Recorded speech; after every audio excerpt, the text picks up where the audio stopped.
اہم خبر سے آپ کو آگاہ کریں۔ سائفر کیس میں بانی پی ٹی آئی اور شاہ محمود قریشی کی ضمانت منظور۔ سپریم کورٹ نے بانی پی ٹی آئی اور شاہ محمود کی ضمانت منظور کی۔ سپریم کورٹ نے 10 لاکھ روپے کے مچلکوں کے عوض ضمانتیں منظور کیں۔ کیا آپ 2018 والی تاریخ دہرانا چاہتے ہیں؟ جسٹس اطہر من اللہ۔ کیا نگراں حکومت نے درخواست کی مخالفت کرنے کو کہا؟ جسٹس اطہر من اللہ نے یہ بھی کہا، اور انہوں نے کہا کہ ابھی سزا یافتہ نہیں، صرف ملزم ہیں۔ سپریم کورٹ نے ہائی کورٹ کے فیصلے کے خلاف اپیل منظور کر لی۔ سائفر کیس میں بانی پی ٹی آئی اور شاہ محمود قریشی کی ضمانتیں منظور۔ سپریم کورٹ نے بانی پی ٹی آئی اور شاہ محمود کی ضمانت منظور کی۔ سپریم کورٹ نے 10 لاکھ کے مچلکوں کے عوض ضمانت منظور کی۔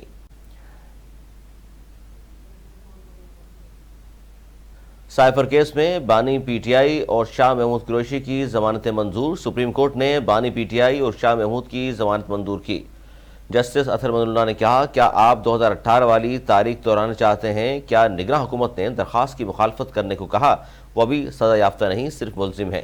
سپریم کورٹ نے ہائی کورٹ کے فیصلے کے خلاف اپیل منظور کی ہے۔ اس وقت سوال عام انتخابات کا ہے۔ جسٹس اطہر من اللہ نے یہ بھی کہا کہ کیا حکومت 1970 اور 1977 والے حالات چاہتی ہے؟ سائفر کیس انجام کو پہنچ چکا۔ وکیل سلمان صفدر نے یہ بھی کہا کہ بانی پی ٹی آئی ایک مقبول پارٹی کے لیڈر ہیں۔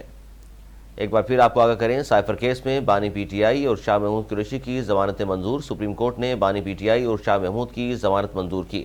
سپریم کورٹ نے 10 لاکھ کے مچلکوں کے عوض ضمانتیں منظور کی ہیں۔